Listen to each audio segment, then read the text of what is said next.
Abba Father, be with us as we go through this text and give us your mind and heart to understand your word, the word that you have left us through the disciples. By the way, have you all been counting the Omer?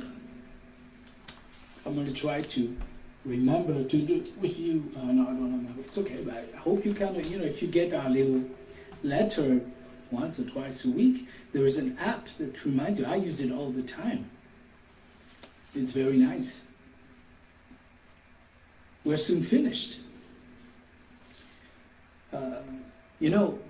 We're going through this teaching. I mean, for 2-3 years we've been studying on the Didache. Now we're doing the book of Hebrews. It's all about learning about how the early disciples lived, how they felt, how they understood things.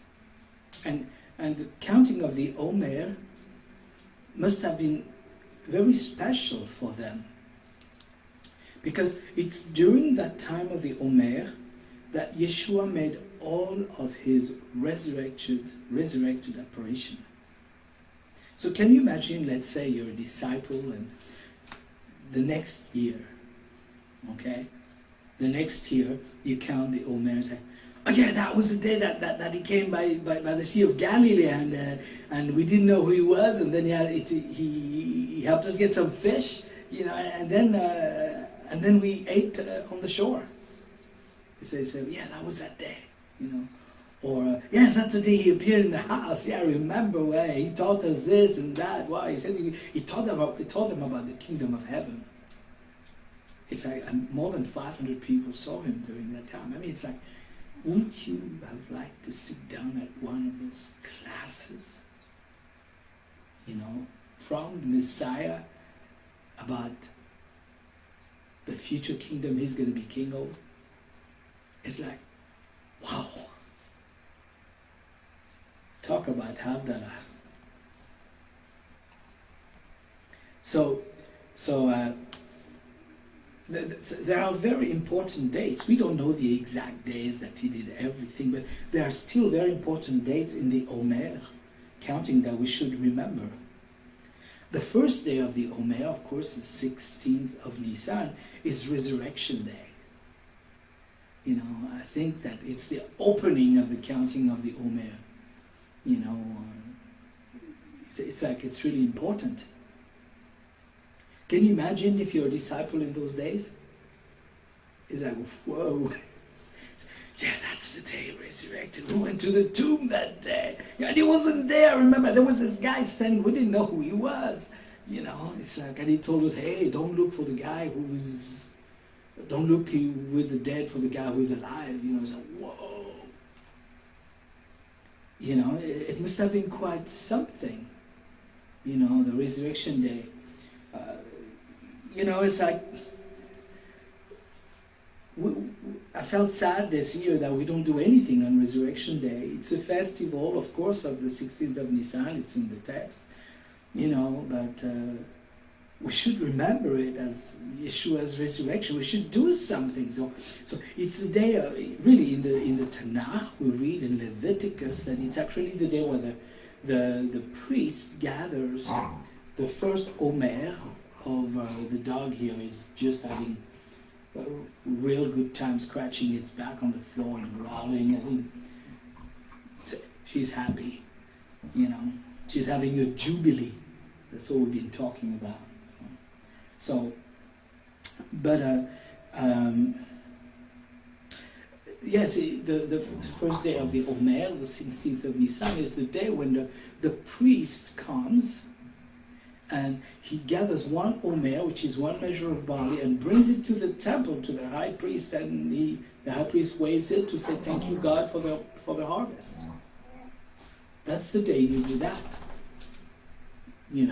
So, but it is the day that Yeshua resurrected. So maybe I'm thinking, we should, next year I'd like to do something to celebrate it. Maybe we could do something like rise up early to sing and pray somewhere, read the text, and eat barley cakes for breakfast. I looked online, there was all kind of barley recipes. In the evening, you could have a barley beer. There's barley beer. It's like stuff like, that we got to do something we cannot let that day pass and not remembering the resurrection. We put so much emphasis on the 14th of Nisan that we forget the 16th of Nisan. This is ridiculous. It's like the idea is the 16th of Nisan, 14th of Nisan should get a little bit eclipsed by the 16th of Nisan. It should be a great, maybe we should have a big party. Write the government, let's have a day off, I don't know if that will go, but last week we had another date that was important. It was Lag BaOmer.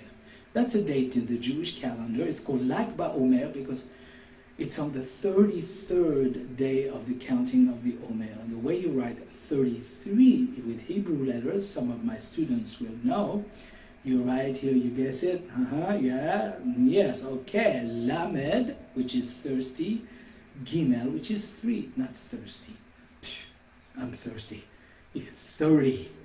And Gimel, which is 3. So Lamed and Gimel make 33. So that's why it's called Lag BaOmer.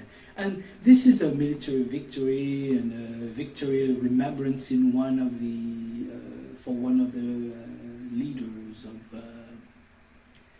of Jewish history, and it was told by Rabbi Akiva, and it said one way that Jews celebrate it was by making bonfires.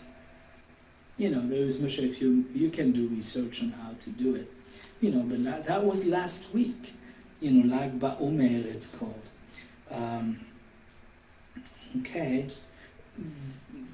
There's another day that somebody decided to celebrate. It was called not Lag BaOmer but Dag BaOmer. Somebody figured out that the miracle of the fish, miraculous fish after Yeshua's resurrection, figured out when it happened, so they remembered it by calling Dag, not Lag BaOmer but Dag BaOmer, because Dag, written Dalet Gimel, means fish, the fish of the Omer, so I don't know. So that's something you can do, to remember what Yeshua did during that time. It's a very important time. The Omer is very important. This Monday will be the 40th day. And what happened on the 40th day of the Omer? The Ascension. The Ascension is very important. It's a day, and I'll read it in Luke 24 and in Acts 1.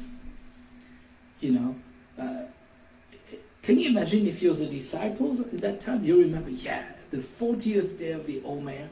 That's when, as Luke says, Yeshua led the disciples out toward Bet Ani. Then, raising his hand, he said a bracha over them. Now, I want to draw your attention. Whenever it says that somebody raised their hand to say a blessing, it doesn't mean he went like this. It means he said the Aaronic blessing, like the one I just did. This Aaronic blessing was also called the blessing of the raising of the hands. It's another name for it, because you always do it raising your hand. So he did the Aaronic blessing. Would you like to be blessed by Yeshua like this? Whoa. Actually, we are. And he said a bracha over them, and as he was blessing them, he withdrew from them and was carried up into heaven. They bowed in worship to him, then returned to Yerushalayim overflowing with joy, and they spent all their time in the temple courts praising God. Can you imagine? All of a sudden he's there, say, guys, well, we're having a good time here, and all of a sudden he prays for them, and disappears in the cloud. Oh boy. They thought they had seen everything, now they see this guy just going straight up. He didn't disappear and no. He ascended physically, okay? Physically, it's not imagery talk. He ascended. They were so flipped. They went to the temple to talk to everybody about it. You know the guy you killed? Whoa, wonder what happened. Acts 1, again, it's Luke that gives us that. Luke was not a disciple, so he didn't see it. Luke was a disciple, but of Paul. So he had, and Paul didn't see it either, you know, because Paul wasn't there. So this report from Luke comes from, I would say, from some other disciples that he met. Okay, because Luke, he wrote the book of Luke, but what he did in order to write his book, after Paul was beheaded and he was finished his service of Paul, he went to Nazareth. He went to Israel, and he talked to Mary. He talked to, and he got that's why the story of Luke, the beginning of Luke, the book of Luke, is very long on the nativity. He's got more details than everybody else. He talked with Mary, you know, and he talked with the disciples, and he got a lot of stories that are not in other books, you know. So Acts is also written by Luke. So here he says, in Acts 6:11 about the ascension, here's what's written. When they were together, they asked him, Lord, are you at this time going to restore self-rule to Israel? That was the top question. And to be honest, that's still the question. You know, they asked him that in Matthew 24. There's another place where they asked. It's a top question. Are you at this time going to restore self-rule to Israel? Even today, Israel is self-rule, but it has to be under certain rules, you know. So Yeshua answered, you don't need to know the dates and times. The Father has kept this under his own authority. So he says, don't worry about it. So we shouldn't worry. He said, the Master said, we don't need to know dates and times. So what are so many people doing, trying to define them? You know, he says, you don't need. He says, he has kept this alone in his own authority. You know, in another place he said, only the Father knows. I guess as Hashem, as God, it's his prerogative to decide, right? It's his plan, it's his project, it's his prerogative to keep that information for himself. But after he said that, he told us what it is that we need to be concerned about. He said, but you will receive power when the Ruach HaKodesh comes upon you. That will be 10 days later at Shavuot. You will be my witnesses both in Jerusalem and in all Judea, in Shomron, and into the end of the earth. And we see that happening all throughout the book of Acts. First they're in Jerusalem, and I think in Acts 7 they go to Samaria.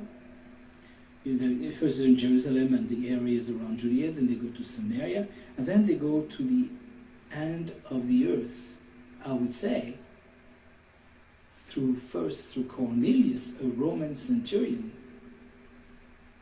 in Acts 10, but also later Paul is all the way in Rome, he goes to Spain and all kinds of places. After saying this, Luke says, he was taken up before their eyes, and a cloud hid him from their sight. Okay, so again, cloud. He went in the cloud. No, and it was not, Yeshua was not digital, went to the digital cloud. No, he went in the cloud. Then a very important piece of information comes in. As they were staring into the sky after him, suddenly they saw two men dressed in white standing next to them. The man said, you Galileans, why are you staring into the space? What are you doing? You know? This Yeshua, who has been taken away from you into heaven will come back to you in just the same way as you saw him going into heaven. So this is very important, because anybody who claims to be the Messiah, who does not come down from the sky, cannot be the Messiah, period. You know, so many people have claimed, but why don't people read the text? We are told right here that when he comes out, he's going to come back as he went to heaven, tell you cloud, he's going to come in the cloud. And it's been Jewish teaching all along that the Messiah will come in the clouds. In the Talmud, in the wherever, Messiah will come in the clouds. This was nothing new. Paul talks about the ascension in Ephesians 4:8 through 10. He alludes to it. He makes a whole, as usual, he makes his whole diatribe and proof text and all that. And then he continues his own subject, which you can read yourself in Ephesians 4. But then he says, this is why it says, after he went up into the heights, he led captivity captives and he gave gifts to mankind. So your job, your homework, is to go to Ephesians 4, verse 8, and figure out where are they quoting this from. Because he says, why? This is why it says, Paul is quoting something. Is it from the Psalms? You look, you know. So it's always good to know that, to realize that this text comes, Paul is giving his proof text from, a lot of it is from the Psalms. So this is why it says, after he went up into the height, he led captivity captive and he gave gift to mankind. Now this phrase, now he's going to explain it. He went up. What can it mean if not that he first went down into the lower part? Somebody who goes up cannot go up unless they went first down. That is the earth. The earth who went down is himself. The one who went down is himself, the one who went up far above all heaven in order to fill all things. So he's alluding to this ascension that he heard from the disciples, because again, he wasn't there. So maybe we should also celebrate the ascension. I don't know what we can do. Maybe we should celebrate the ascension by practicing jumping really high, or maybe using balloons, letting go of balloons. You know, something.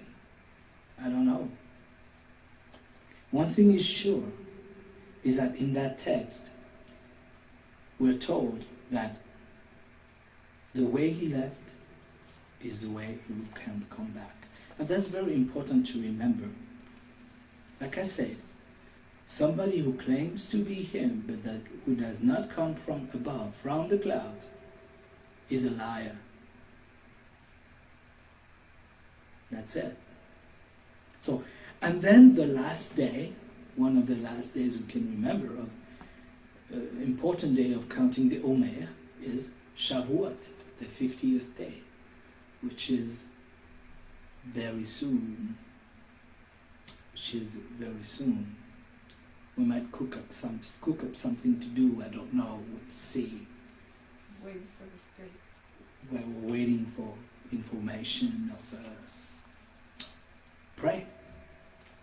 Okay, so now I will go to my text on Hebrews.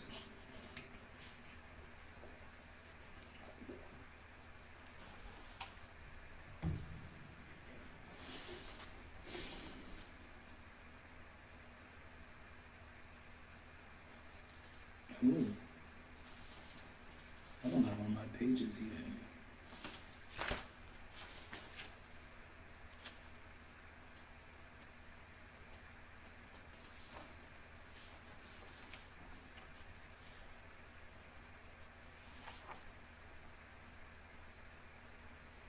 Okay.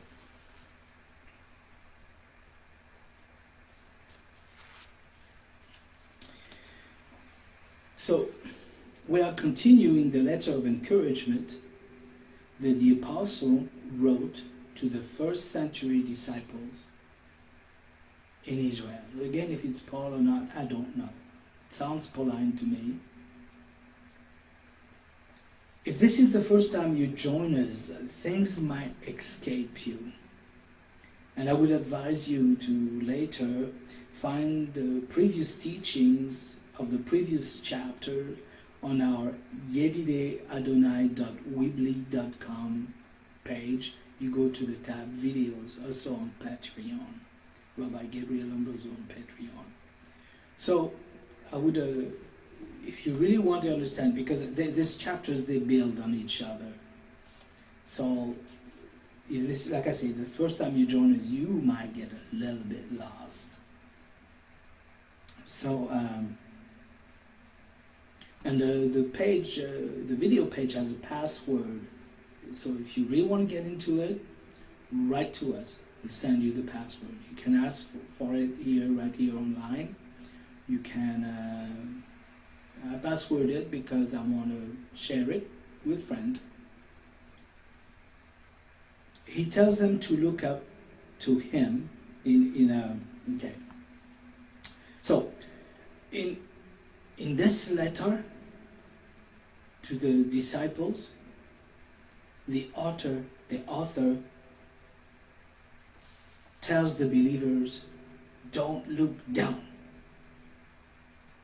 Look up. See, in what I was telling before, the angel says, why are you looking up? You know, he's going to come down. But here he's saying that, look up. Don't look down at your dire and discouraging situation, but look up to the captain of your salvation, the captain of your redemption, what we just talked about before.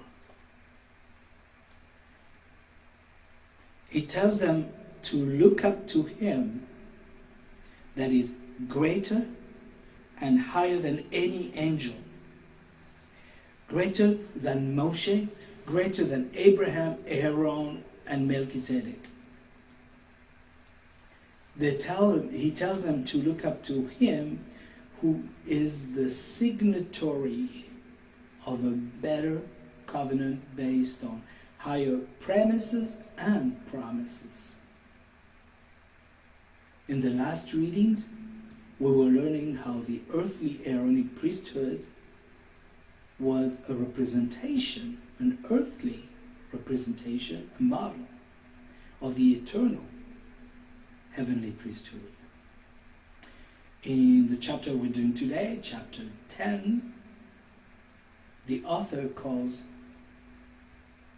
the earthly priesthood, the Levitical priesthood, he calls it a shadow. And I will read from the Complete Jewish Bible. I usually, as you know, I usually read from the ESV, but I started preparing this, and halfway through I realized that I was doing it in the Complete Jewish Bible, and I didn't want to redo it. So, in Hebrews 10:1, he says, for the Torah has in it a shadow of the good things to come. So when he's talking about the Torah here, he's talking about the Levitical priesthood and everything that surrounds the story of Israel, the Torah. He's talking about the Torah not as a particular thing, he's talking about the Torah in general, presents us with a shadow of good things to come. So the Torah, the Levitical instructions that he's been talking about before in the previous chapters are a big, big part of the Torah. We're studying right now in our Torah club group, right? Now, let's think about that, the word shadow. There cannot be a shadow without some sort of material substance being projected through because of a light behind that material substance. There's got to be the light, and there's got to be something. If you take that something, there's no shadow. If you take it away, there's got to be something material to create a shadow. This is not complicated, right? Now, imagine right now, a person, you're in the dark, or in a very dimly lit place. And somebody comes towards you and they've got a light behind them. Their shadow is going to be on the floor, right? And if the light is behind them, especially right behind them, there's going to be a long shadow. If it's above, there's no shadow. That's called the zenith, when the sun's above and there's no shadow. But if you see, as the sun... Zenith, yeah. As the sun goes down, it makes our shadow go longer, right? So when the sun is really down, the shadows are long. So when you have somebody who comes toward you and they have a long shadow, that means the light is behind them. And their shadow might arrive to us before the person. We might be covered by their shadow before before the person arrives to us. That makes sense, right?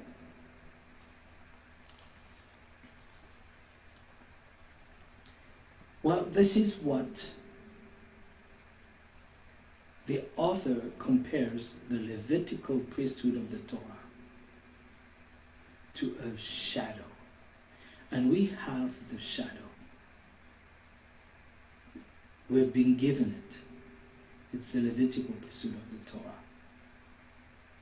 So, and the shadow has something behind. There is a substance, something that creates that shadow. So it's really important to understand that. There are some people who teach that the Torah, the Levitical system is taken away.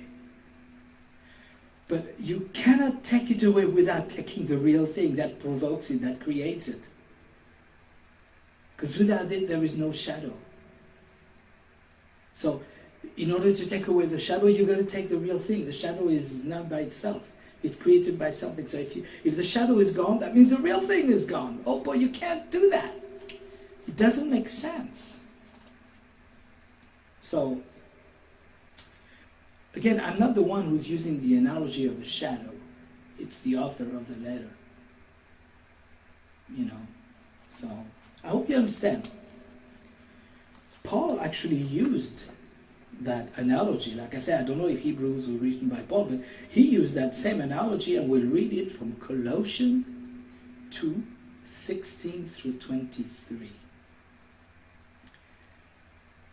And in Colossians, what happens, again, you had a congregation of Jews and Gentiles. And I don't know if you probably realize, but even today, in our Messianic congregation, there's a lot of issues that people talk about. Issues of eschatology, but also issues of daily practice, rituals. How do we do this? Should we do this? Should we not do that? Every congregation has their own question. Every person has their own question.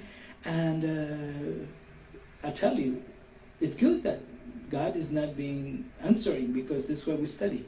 If He gives us the answer, that's it, we're done. But we study, we fellowship, ask each other, we look, we search, and that's what we're supposed to do. That's what we're supposed to do. So, and in Colossians they had the same problem, and you had Gentiles who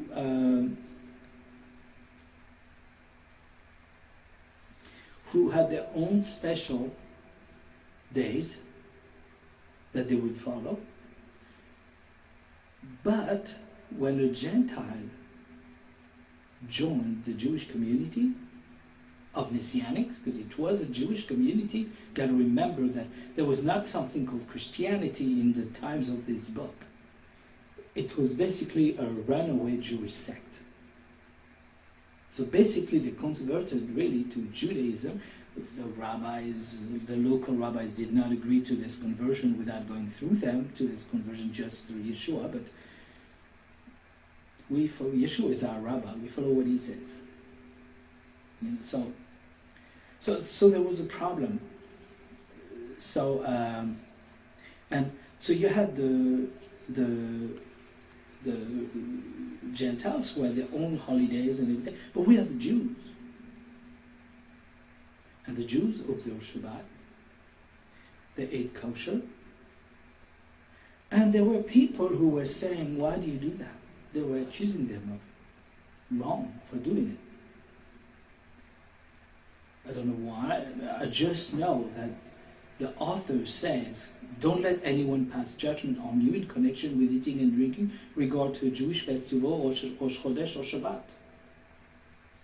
So the author who wrote Colossians, which is Paul, he would not address that if it was not a problem. You see, I know it's a problem because Paul writes it. That's simple. He writes to them, don't let anyone pass judgment on you in connection with eating and drinking or in regard to a Jewish festival on Rosh Chodesh or Shabbat. People were making the Jewish community feel bad for continuing.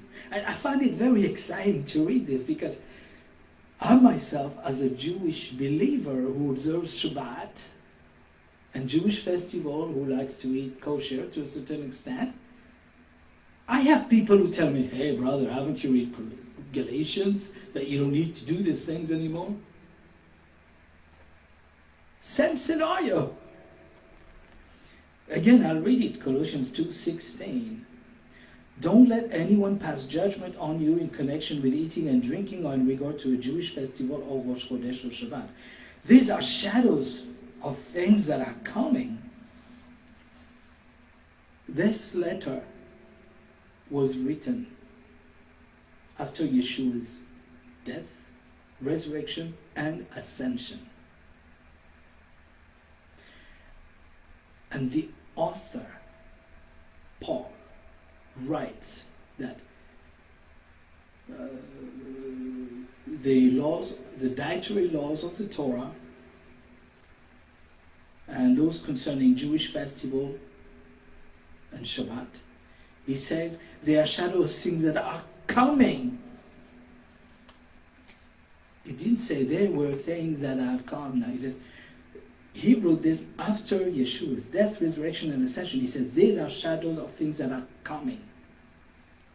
But the body is of the Messiah. So he says the shadow, there's a shadow, but the body of that shadow, of the festivals and all that, the body that creates that shadow, like I was explaining before, is Messiah. This is very simple. Messiah is that the Torah is a shadow, and what creates that shadow is the light of God and Messiah. Period. I'm not the one using that analogy. Paul is. And then he continues, don't let anyone deny you the prize, the kingdom of God, by insisting that you engage in self-mortification or angel worship. They had all kind of this weird doctrine. They had all kind of people teaching all kind of weird stuff that had more to do with pagan ideas and religions than Torah. So self-mortification, that means a form of violent asceticism, and angel worship. It's like, wow, we don't worship angels. Such people are always going on about some vision they've had. I like how he says it. Such people are always going on about some vision they have had, and they vainly puff themselves up by their worldly outlook. Ooh, the outward appearance, the image. I'll read that one again. Such people are always going on about some vision they have had, and they vainly puff themselves up by their worldly outlook. We're talking about the people who pass judgment over us for eating kosher and observing the festivals and Shabbat. These are the people he's describing. You know, they base their theology on some vision they've had. And they try to make themselves have clout through their outward appearance, you know. They fail to hold to the head, from whom the whole body receiving supply and being held together by its joints and ligament grows as God makes it grow. The head is Yeshua. They fail to hold to the head, from whom the whole body, the congregation, the body, congregation, receiving supply and being held together by its joints and ligament grows as God makes it grow. If along with the Messiah you die to the elemental spirits of the world, then why, as if you still belong to the world, are you letting yourself be bothered by its rules? You know? So, and the rules he's referring to, he says, why, as if you still belong to the world, are you letting yourself be bothered by its rules? Don't touch this, don't eat that, don't handle the other. Such prohibitions are concerned with things meant to perish by being used, not by being avoided. And they are based on man-made rules and teachings. So again, he's talking about the things of the world. There were people who were presenting certain ideas of do's and don'ts that came from the world, he says. And I'm being specific about that. I'm going to tell you why. Because many people interpret that. You see, he is telling we should not follow the Torah. No, read the text. Okay, read the text. It says, if, along with the Messiah, you died to the elemental spirit of the world, then why, as if you still belong to the world, are you letting yourself be bothered by its rules? It's the world's rule. The world's rules, such as don't touch this, don't eat that, don't handle the other. Is he talking about Torah rules here? Of course not. He's just telling them to not be bothered by people who tell them not to follow Torah, because they're trying to make them to follow the world's rules. He said, don't follow the world's rule of don't touch this, don't touch that. He's talking about the world here and trying to make sure that believers still follow Torah. Such prohibitions are concerned with things meant to perish by being used, not by being avoided. And they are based on man-made rules and teachings. The Torah is not man-made rules and teachings. I'm sorry, eating kosher is a Torah rule given from God. Shabbats and festivals is a Torah rule given from God, not man. So he is talking about man's rules here. This passage is very often misinterpreted. That's why I brought it forward today. They do indeed have the outward appearance of wisdom. He's talking about a little bit of, what he's talking really is a form of asceticism. He says, no, I'm not going to touch this. I'm not going to do that. I'm going to live totally separate. A certain form of asceticism, of extreme asceticism, trying to make yourself holy by denying yourself certain things that the Torah says it's okay to eat them or to drink them. You see? He says,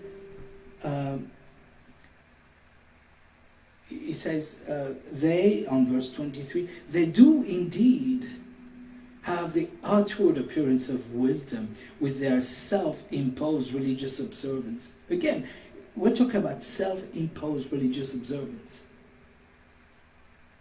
To eat kosher and do festivals and Shabbat, that's not self-imposed, that's God-imposed. You see, we're not talking about the Torah here, we're talking about world stuff. People who want to make themselves look really religious by saying, you know, I never eat this, and I never do this, and I never I never do that. You know, it's like, I don't want to give examples, you figure them out. You know, it's trying to be overly religious by your do's and don'ts that are way above or below what God has, you know. Again, I'll read 23. They do indeed have the outward appearance of wisdom with their self-imposed religious observances, false humility, and here's that word, asceticism. Asceticism. In case you asceticism, me teach you English, okay? Asceticism is being like a monk. That's what it is. You know? Or having a very Spartan lifestyle. No, I never watch movies, I never eat sweets, I never have a glass of wine, never, I'm very serious, you know. That's what like asceticism. He said, I'll read again 23, I really like that. They do indeed have the outward appearance of wisdom with their self-imposed religious observances, false humility and asceticism, but they have no value at all in restraining people from indulging their own nature. Listen to what he says. The guy is a trip. They do have the outward appearance of wisdom with their self-imposed religious observances, false humility and asceticism, but they have no value at all in restraining people from indulging their own nature. So basically, oh yes, they do have, while they have an outward appearance of wisdom, they actually allow people to indulge in their own nature of spiritual pride. You know, competition, trying to be better than everybody, impressing, drawing people to yourself, you know, puffing, he says puffing yourself in the eyes of others, you know, that's what it is, you know, that's what it is. There is certain laws of asceticism in the Bible, but they're for certain people. For the Levites, the priests, the high priests have certain laws, but just these laws, not others. That's it. If you're not a priest, why do you do it? You don't have to. You know, and the Nazarenes, the Nazarites, not the Nazarenes, the Nazarites have certain laws. Okay. Just do that. Don't have to add more and more to try to make yourself more religious than everybody.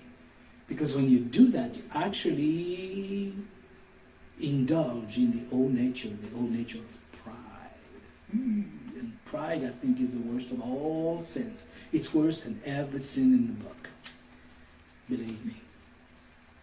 Okay.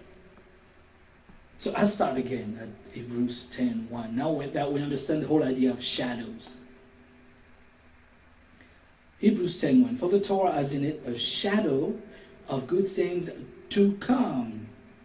Again, quoting the same thing, you know, of good things to come, but not the actual manifestation of the original. So the Torah is the shadow of good things to come, but not the actual manifestation of the originals. A shadow is accurate. It only represents what it projects, right? The element that it projects. Therefore, it is the Torah, can never, by means of the same sacrifices, over and over again. Now remember, he was talking about priesthood, the high priesthood once a year, okay? The Torah can never, by the means of the sacrifices repeated endlessly year after year, the high priesthood, right? One day a year at Yom Kippur, it cannot bring to the goal those who approach the holy place to offer them. Again, like we explained before in the lesson before, it doesn't do a permanent job. If you want to understand more, you have to go to the previous classes. Hebrews 10:2. Otherwise, wouldn't the offering of the sacrifice have ceased if you say, oh, I'm clean, that's it, I'm done? Why do I have to go back every year? Because you have to redo it. Otherwise, wouldn't the offering of those sacrifices have ceased? For if the people performing the service had been cleansed once and for all, they would no longer have sin on their own conscience. I should have just read it instead of trying to explain it. So again, a shadow is a representation of the real thing. It's a simulator of sorts, let's say. That's why They have to do it again and again and again and again because it's not the real thing. It didn't say the Torah is the shadow, okay? He says the Torah has in it. It's important to really, verse 1 says, the Torah has in it a shadow. We got to really read the prepositions and the articles, and like I always say, if you want to understand the Bible, you got to be a buff at grammar. You know, the Torah has in it a shadow of good things to come. Okay. Hebrews 10:3.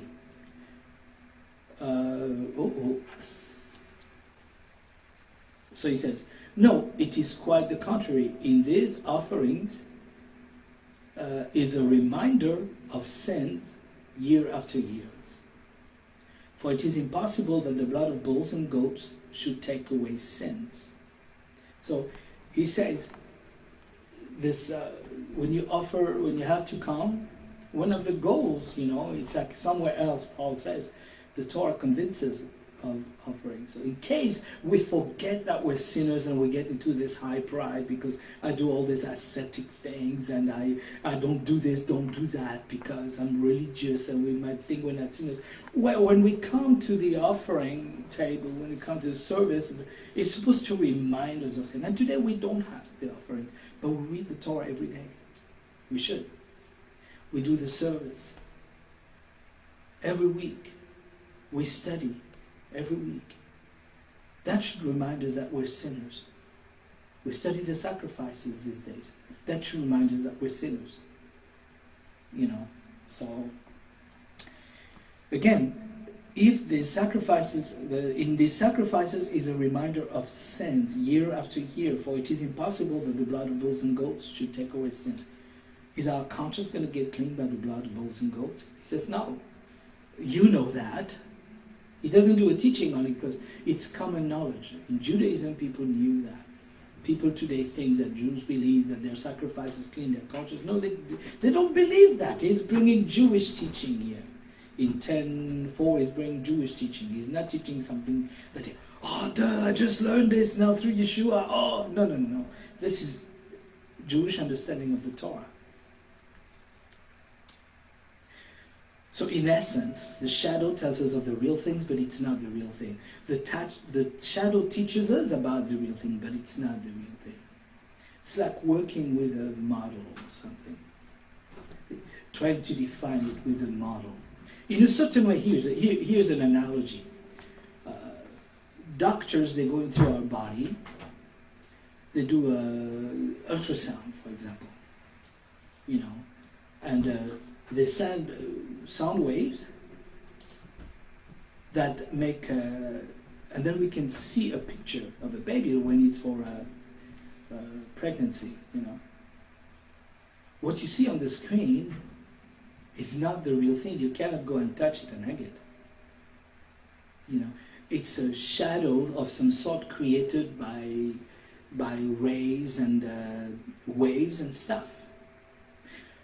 What you see is not the real thing. The real thing is inside mommy's belly. So what you see is a shadow or a presentation. Okay? That's what it's talking about. That's what he says. The Torah has in it a shadow of things to come. Okay. I think we got that one. So this year, in our Torah study, weekly Torah study on Wednesday, we're learning about the Levitical sacrifice in our Torah club group. And we're learning how this Levitical sacrifice actually teaches about Yeshua. We're actually learning to know and understand who is Yeshua in us through learning the Levitical sacrifice. Because we can't see Yeshua, just like you can see the baby in mommy's belly. You can see the shadow.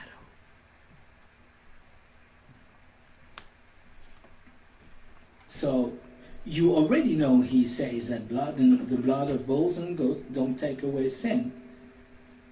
Like I say, it was not anything new here.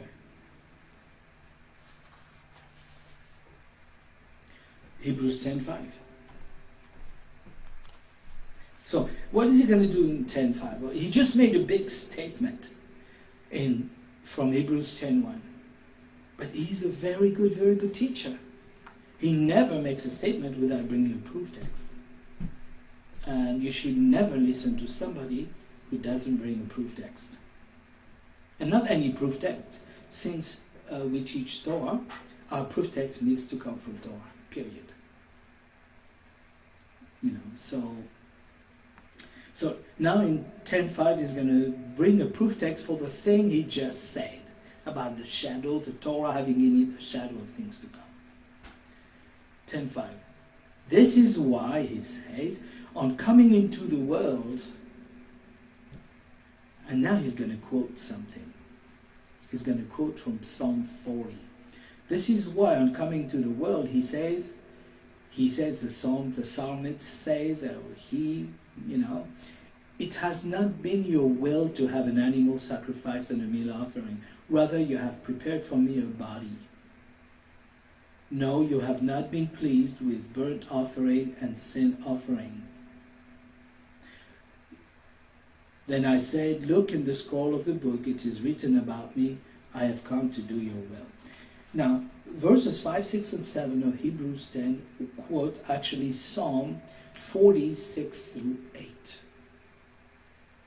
He uses that as an idea of the shadow, to proof text his idea of the shadow. So I gave you an analogy with echography. I don't know what you call it, a sonogram or something? Ultrasound. Ultrasound, yes. Ultrasound. He's going to give you an analogy from the Psalms. He's going to give you his proof text from the Psalm. And I'm going to read the text from the Psalm itself, 46 through 8. Sacrifice and grain offerings you don't want, burnt offering and sin offerings you don't demand. Instead, you have given me open ears. So then I said, here I am, I'm coming. In the scroll of the book it's written of me, doing your will, my God, is my joy. Your Torah is within my inmost being. Did you notice a difference? I see somebody raising their hand. Yeah. You notice that in the Psalm it says, you have given me open ears.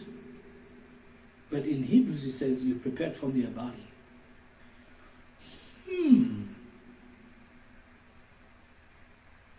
Why do you do that? This is one of the places where people accuse the New Testament of having tweaked the Old Testament, but it's not true. There's several like that, but it's not true.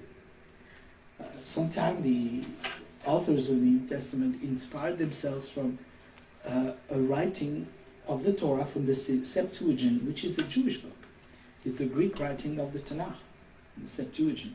It was written by Jews 500 years before Yeshua. And it was very often used mostly the Greek Septuagint was used in diaspora.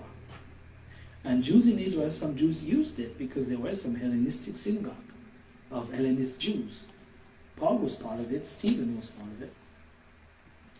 So the Septuagint was widely used, and the Septuagint sometimes the Hebrew of the Torah can be very cryptic, not even cryptic, it can be just using Hebrew idioms, but sometimes the Septuagint translated in vernacular Greek and gives us the meaning of that idiom. There are several others like that, which if you've been at Hebrew class with me, I probably brought you some. So it changed it from ear. So the original psalm says, you have given me ears. It says, you have actually opened my ears. But the writer of Hebrew writes, you've given me a body. Here, actually in Hebrew it says, Zbeach umincha, Zbeach umincha lo chafatzta, oznaim karit li ola, vechata lo sha'alta. Basically what he's saying, you have bored a hole in my ears. You've opened my ears. My ears were deaf, and you bored a hole, you've opened my ears. I would like to read you from David's turn how he explains. I think he explains it well. So, and this comes from if you have a complete Jewish Bible, there's another book called Commentary on the Complete Jewish New Testament, and this is David Stern's explanation from it. He says, this verse says, "You have prepared for me a body." The line differs significantly from the second line of the Hebrew text translated above, which is literally, "You have dug my ears," not bored a hole. "You have dug my ears." And it's usually understood to mean that God has opened this person's ears so that he will be able to hear the Torah better and thus be better able to carry out its command. We cannot carry out the command of the Torah without a body. The idea of Judaism, of staying alive, of doing everything to stay alive instead of dying, some people, they don't care. They say, well, I've lived a good life, I'll die. If I die, I die. There was a verse that says people were fighting with Moshe's body. And Moshe didn't want to die. He why? Because as long as we're alive, we can do a mitzvah. Do charity, observe Shabbat, eat kosher, practice some sort of commandment. Some commandments we'll never be able to practice. Like I said in a Facebook article recently, this year COVID-19 has helped us practice it in some way, some of the commandments that we'll never be able to. We did Passover with our immediate families. We learned a little bit about the rules of clean and unclean through the infectious effects of this COVID-19. We've also experienced a time of Jubilee in the sense that we can't work. In Jubilee, farmers are forbidden to work and they have to do whatever they can do to stay alive. And then that provokes a time when people have to help each other, solidarity, and we are also, that during the Jubilee year, and we are also partakers of that today. And this is a unique time and experience. So, as long as we're alive, we can do a mitzvah, we can practice a commandment, and this is the beauty. This is what he wants. We have to have a living body to do it. So the whole idea is that if you dug my ears so I can hear and do the commandment, inferring you give me a body, inferring you help me do the commandment, you give me what I need. So that's why the author translated it directly. But you've got to know that. You cannot assume, well, he changed the word. No, he didn't.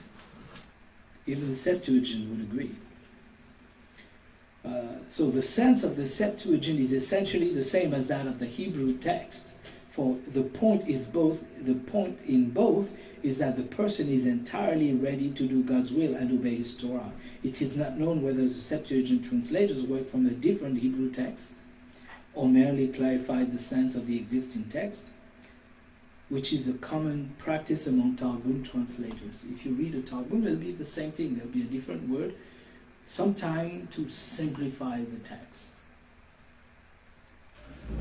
So that's for that.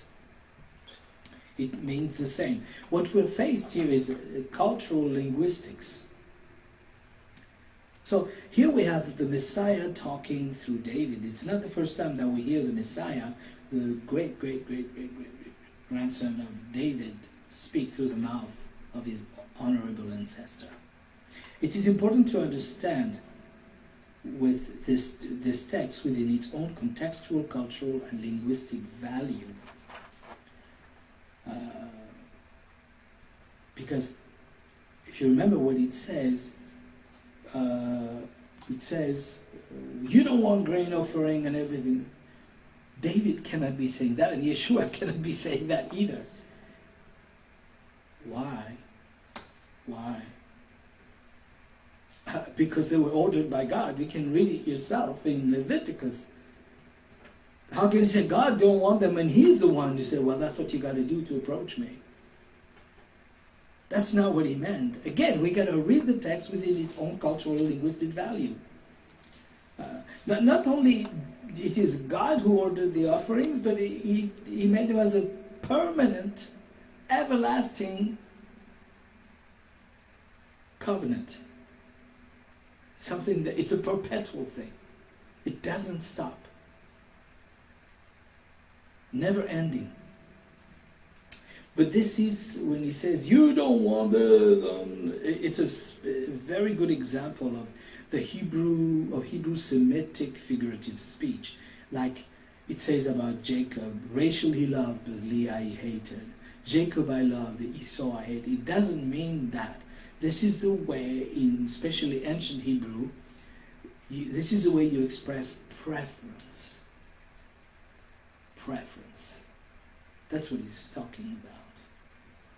You know, He preferred Rachel over Leah, and God preferred Jacob over Esau. That's all. It's how in ancient Hebrew you express preference. And this is the same thing. He says, yeah, you know, you prefer a body alive doing something. He's showing, yes, the Torah, this prophecy in Psalm 40 is looking at something, a physical accomplishment, something, the real thing, not just the shadow of the offerings. He's looking to the real thing. There is a body that refers to these sacrifices. Same thing that Paul is saying. I hope this is not too complicated. There's another place where he says the same thing. David means that the Levitical system is good, but that there is something better. Actually, that's why he said, he's talking Shiloh. There's a prophecy about Shiloh. He says, after God, it's okay. So, and we talked about David. You've got to remember that David is the one who brought the ark from Shiloh to set it in the tabernacle of his own building, called later the Tabernacle of David, which we see again in Acts 15, and that's something we talked about before in a previous lesson. So the whole idea, David was looking at something higher, better. That's what the writer of Hebrew is referring to. There is the shadow and there is the body behind the shadow. Okay, that's what we read in Hebrews, that's what we read in Colossians.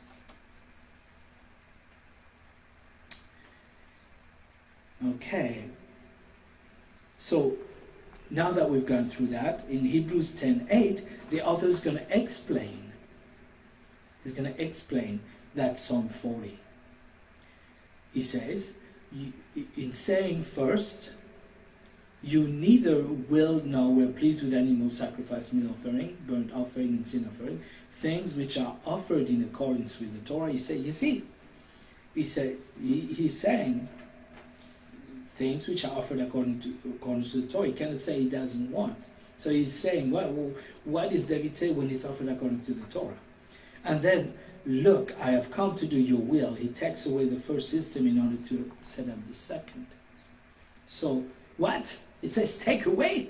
Oh, whoa, how can that be since it's a permanent regulation? Well, it can't. So again, we have a linguistic issue. And here's what David Stern says about it. Notice that God does not take away the Torah. Rather, he takes away the first system of sacrifices and priesthood in order to set up the second within the framework of one eternal Torah. So it's not an Old Testament, New Testament thing. Okay?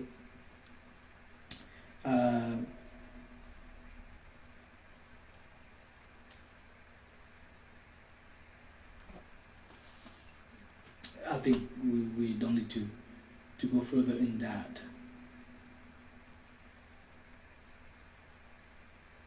And then 10:10 says, it is in connection with this verse, I will come to do your will.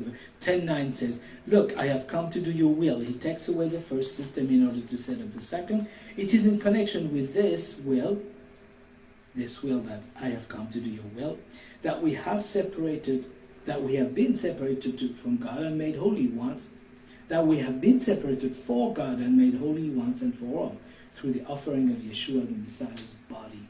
So basically, here's the suffering, the Levitical offering, which is all about dying animals, is referred to Yeshua. The author takes Yeshua's death and makes it have the property of the Levitical offering. And then he goes in 11. Now every Kohen stands every day doing his service, offering over and over the same sacrifices, which can never take away sin. He has to do it every year. But this one, Yeshua's one, as we talked about before, that Yeshua enters the second chamber of the heavenly tabernacle. But this one, after he had offered for all time a single sacrifice for sin, sat down at the right hand of God. He ascended, right, at the ascension, to sit down at the right hand of God.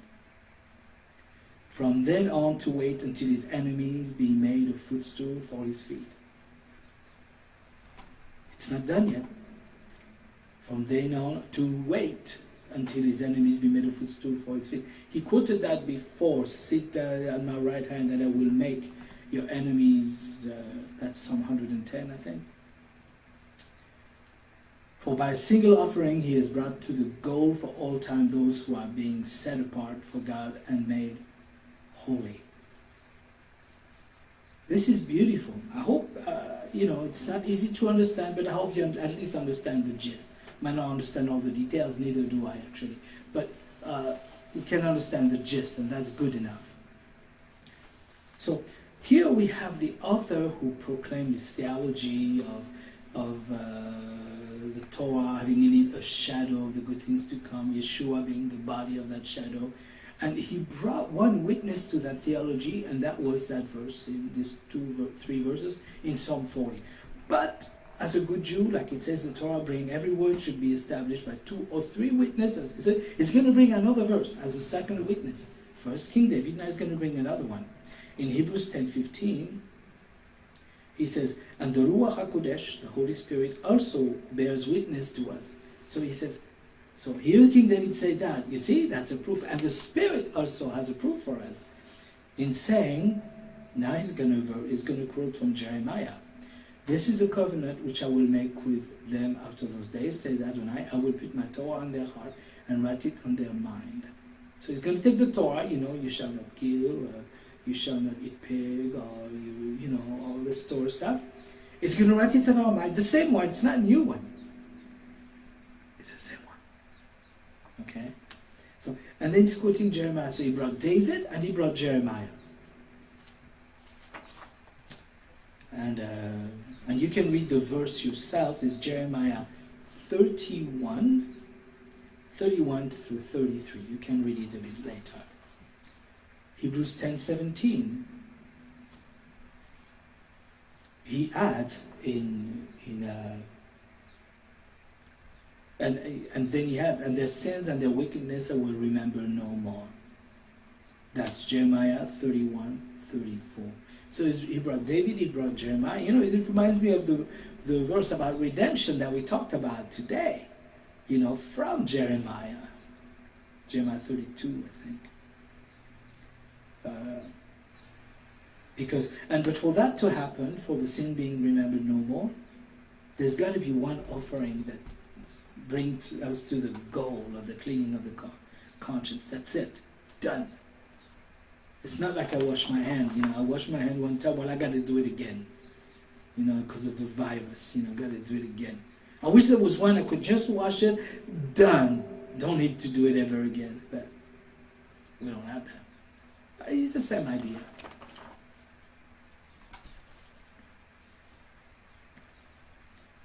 The Levitical priesthood is like we have to do it again. But the Yeshua priesthood is the cleaner that we wash the hand, we're done. Hebrews 10:18.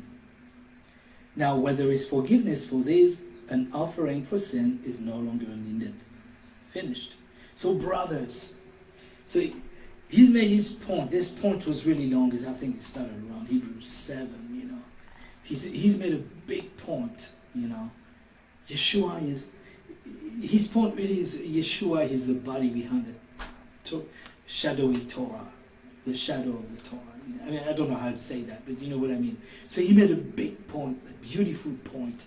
So he says, so, brother. And I would say that this so starts from Hebrews 1, after he talked about the angels, about Abraham, Melchizedek, and Moses, and everybody, you know. It's like, so, now he's going to starts concluding.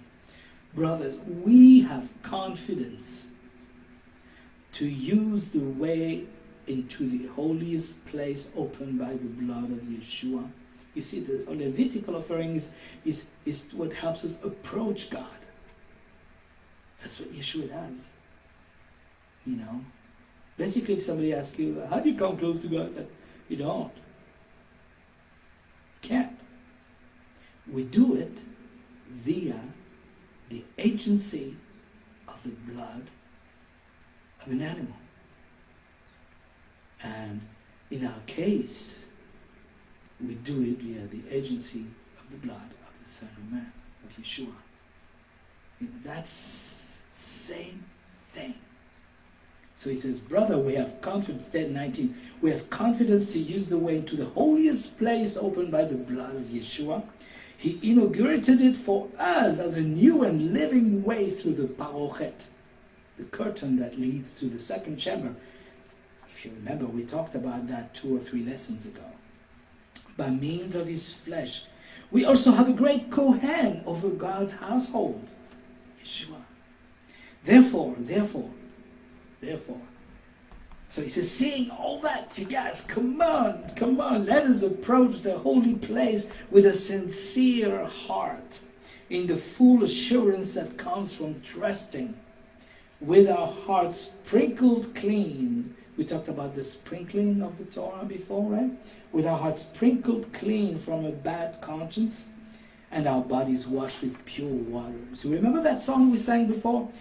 Let us therefore come boldly before the throne of grace, that we may obtain mercy and find grace to help in time of need. Bum, bum, bum. Let us therefore come boldly before the throne of grace, that we may obtain mercy and find grace to help in time of need.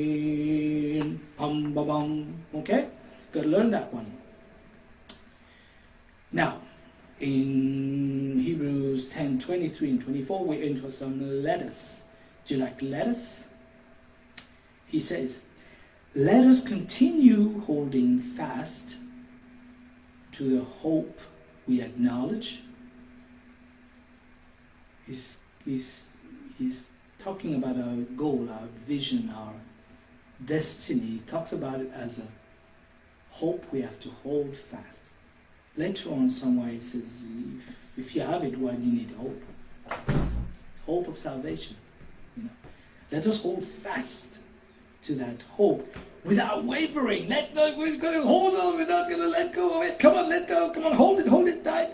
For the one who made the promise is trustworthy. That's when I'm not going to let go. It's going to come. I know. Maybe I put both hands. Yeah, let's go with both hands. We're going to tie it, you know. And more lettuce. Verse 24. And let us keep paying attention to one another. Oh, that knowledge. It should make sure that we hold tight. But then, because of that knowledge, because of that hope, because of that sure hope, we should be paying attention to one another in order to spur each other onto love and good deeds. Unto love, we need to spur each other unto love and good deeds. Good deeds is observance to mitzvah. We live this hope. You know, Moshe, Abraham saw that hope. He saw a city. We'll look at it in Hebrews 11. He saw a city on a mountain.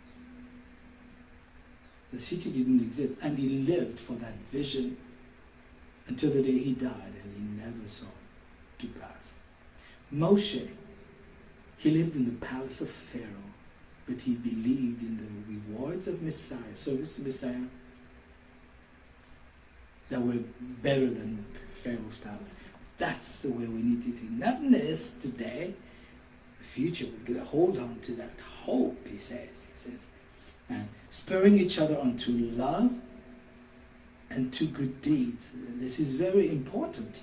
You know, we need to hold on to it. Not neglecting our own congregational meetings, as some have made a practice of doing.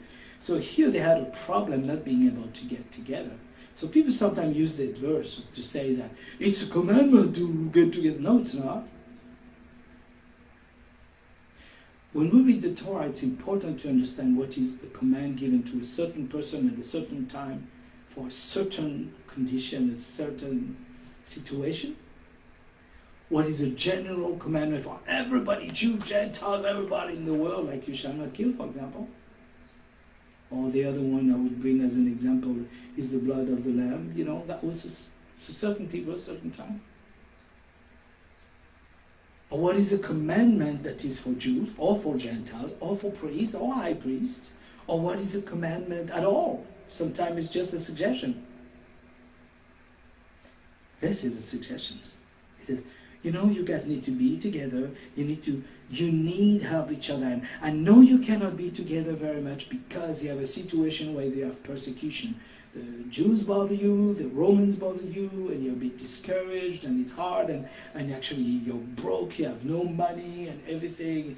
You're sometimes even ashamed to get together because of your situation. So he says, try to do the best you can.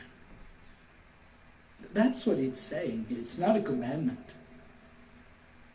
You know, actually there's no commandment anywhere from except the 3 things at Jerusalem 3 times a year.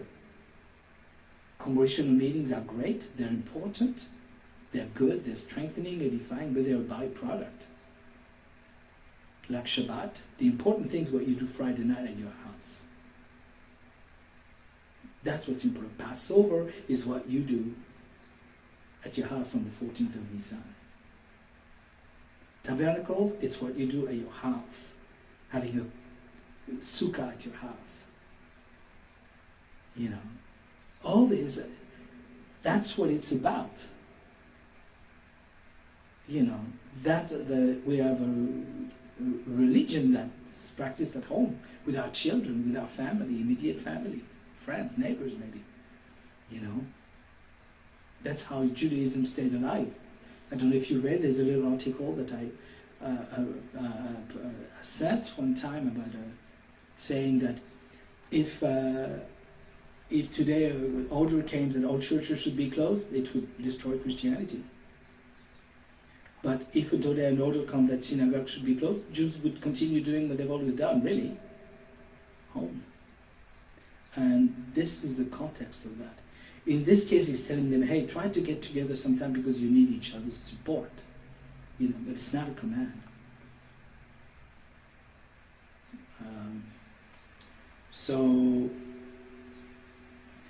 And then he says, for if we deliberately, Hebrews 10:26, if we deliberately continue to sin after receiving the knowledge of the truth, there no longer remains a sacrifice for sins, but only the terrifying prospect of judgment, of raging fire that will consume the enemies. We talked about that in a previous lesson, so I will not talk about it now. 28. Someone who disregards the Torah of Moshe is put to death without mercy on the word of 2 or 3 witnesses. Think how much worse will it be the punishment deserved by someone who has trampled underfoot the Son of God, who has treated as something common the blood of the covenant which made him holy, and who has insulted the Spirit giver of God, of all grace, of God's grace. So we talked about that before, so I'm not going to go on with this one right now. For the one we know is the one who said, "Vengeance is my responsibility, I will repay." It's God who said that. And then said, "Adonai will judge his people." This is all from the Torah. It is a terrifying thing to fall into the hand of the living God. Oh. But remember the earlier days. Remember the earlier days. This is what David says. "Praise the Lord, O my soul." He's telling his own soul when he's in a bummer. "Bless the Lord, you my soul." Remember all his benefits. That's what we should do when we feel on a bummer because of the situation. Hey, come on, bless the Lord, you my soul. Quotes Psalm 107. Remember the earlier days after you had received the light. You endured hard struggle with suffering. Sometimes you were publicly disgraced and persecuted, while at other times you stood loyally by those who were treated this way. He reminds them of former times where, hey, come on, you guys, this is not new. It's been going on for a while, so you're discouraged. But remember a while ago, actually not so long ago, how you were publicly disgraced, but you stood loyally by those who were tortured. Sorry. For you shared the suffering of those who had been put in prison. Also, when your possessions were seized, you accepted it gladly. Oh. That's how he tells them that it was good to sustain societal persecution.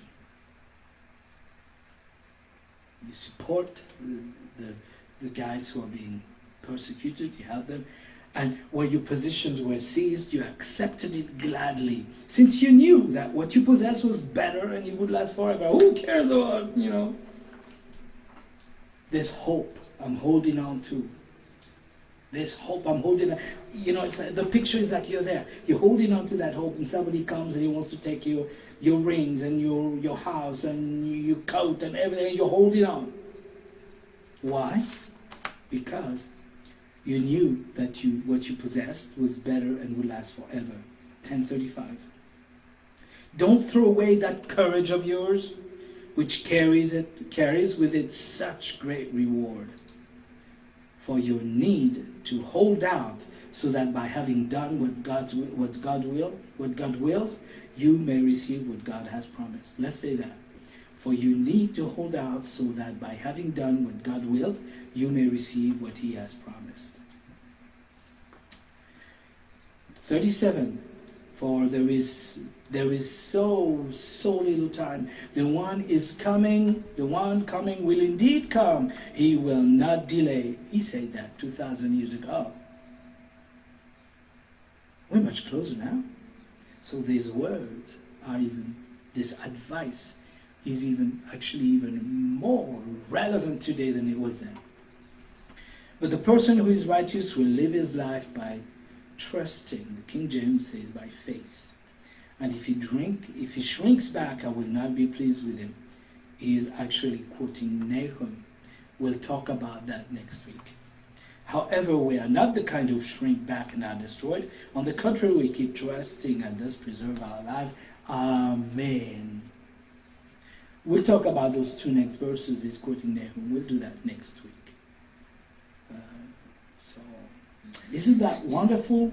You need to hold out, so that by having done what God wills, you may receive what He has promised. So let's hold out to that hope. We don't care what happens. We hold out to that hope. Amen, amen, and amen. So now let's hold out to that hope in song.